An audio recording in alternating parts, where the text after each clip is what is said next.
Hello everyone and welcome back to another awesome adventure of Let's Walk Japan. We have ventured to many famous places already, so we wanted to slow things down and take a little stroll to a famous shopping district, get some food at a local noodle shop, and visit a unique temple here on Teramachi Street. So let's dive in. Last episode, I was so excited to share with you all the Kyoto Manga Museum, which we unfortunately couldn't show you due to copyright issues. But where the museum is located is 3 stops from the Kyoto main train station, should you want to visit the museum, which I highly encourage anyone who reads manga and is involved with the art. How to get there is that you can take the Karasuma line north 3 stops to the Karasuma Oike. You can take the exit 2, which is on the north side of the station and closest to the manga museum. If you continue north about a 3-minute walk, you'll hit the manga museum on your left. Inside is a coffee shop, lockers to put your bags and such, and a souvenir shop should you want to pick up anything before or after you visit the museum. But today we're going to Teramachi Street, which is not too far from the manga museum.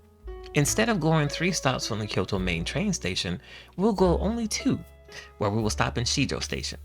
Surprisingly, the station connects 2 lines together. If you can remember our trip to Arashiyama, we took this same line, the Karasuma line, to get there. So when you reach Shijo, you will see that this station is massive and stretches far east to the Kyoto Kawaramachi station, hitting every known shop in between. When you exit the train station below, you can choose to walk to Teramachi Street above ground or continue walking east in the station until you get to exit 9, which brings you the closest to Teramachi Street, on the north side. If you like to browse the street above ground, you might get a better view along with eateries and other things. Okay, on to Teramachi Street. In the year 1590, the street was reconstructed by Toyotomi Hideyoshi, who ordered a large number of Buddhist temples to be moved to the site. According to records, there were approximately 80 temples in the area from different sects. The street's name literally means Temple Town, similar to English Templeton, and reflects the large number of temples moved there during Toyotomi Hideyoshi's remodeling of Kyoto in the 16th century. It is said that by lining up the temples, Toyotomi Hideyoshi actually wanted to protect the city from attacks coming from the east, as invaders would run into the sacred buildings first, making it harder for them to proceed with their plans and destroy the city. During the Edo period, stores selling books, Buddhist rosaries, writing brushes, and medicine began to flourish in this area, as well as the shops of paper, shamisen, craftsmen, which actually gave shape to the streets of today. Okay, enough of the history. Now back to the streets. Okay, so coming out of exit 9, you should go west to the main intersection. Here is the entrance to Teramachi Street, on your right. It's here that we will begin our journey. Now, mind you, I was already on a mission to find some traditional Japanese clothing to bring back with me. So I wasn't quite in the recording mood, so I was looking for a shop that sold traditional clothing, and the best place I could find was called the Harajuku Chicago Inn. I'll leave the link to the shop in the descriptions down below. This place had quite a few selections, but for traditional clothing, you need to go upstairs.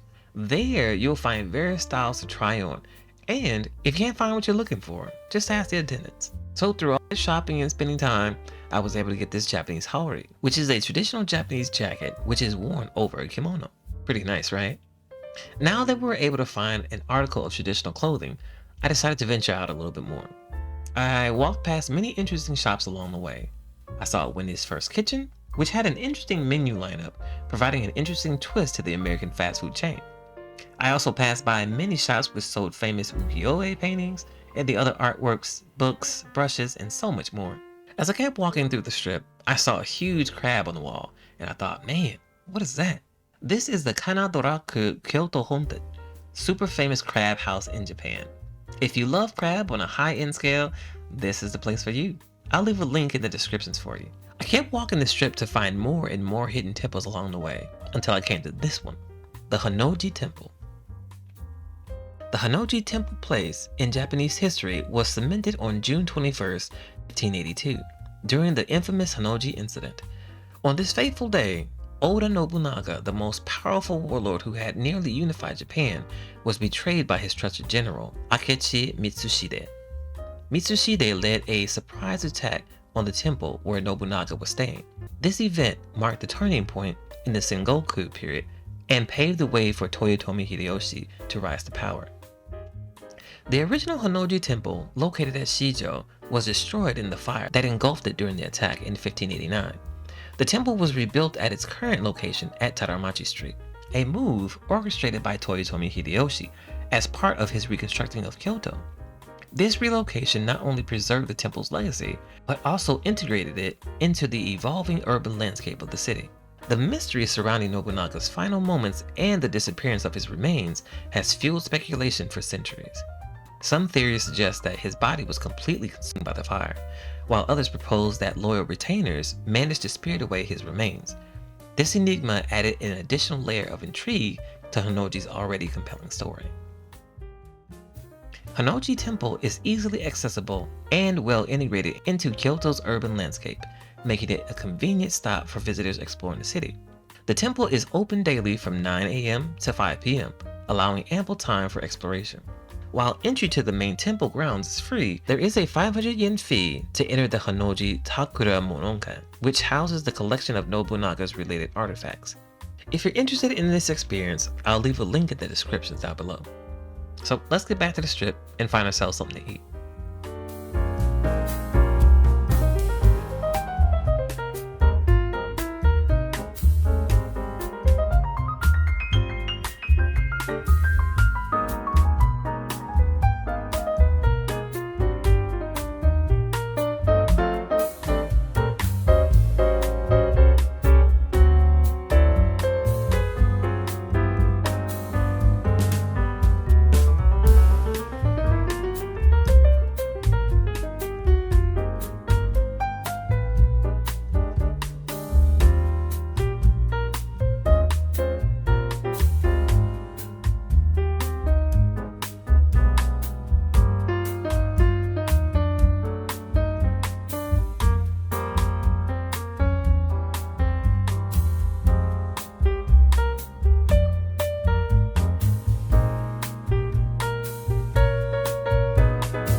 I just saw a restaurant I wanted to try.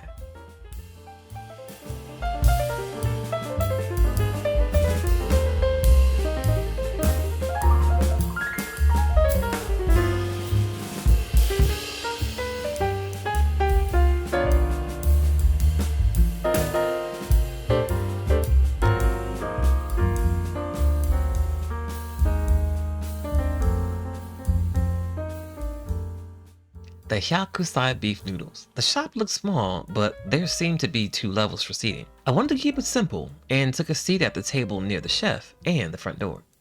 As I was taking a look at the menu, something familiar rang out to me. I think the chefs were speaking Chinese. I think I ordered the noodle with beef mint sauce. Of course, it comes with an egg, sliced cucumber, and the noodles are a pan flat noodle too, which are hand tossed and made fresh. Itadakimasu. Well, this was Teramachi Street. I hope you enjoyed it as much as I did. When I got back to my hotel, I took a good nap. Later that night, I went to the grocery store and picked up dinner. Sushi. Now, don't get me wrong, it's not completely made fresh in front of you, but it's still made in Japan. How about that? By the way, eggs in Japan are extremely delicious. I especially love the rolled egg. If you want to give it a try, I definitely encourage you to. Well, this was Kyoto, everyone. Again, I apologize for such a long wait for my uploads, but I did get to them and uploaded them as soon as I could. Next time, we'll be making our last city stop into Osaka, Japan. We'll be here for about roughly 3 days, venturing to some famous city spots, visiting an old college buddy of mine, and trekking to Osaka Castle, all before heading to my second half of my traveling adventures in China. I hope you all stay tuned and subscribe for more episodes of Let's Walk Japan. じゃあね。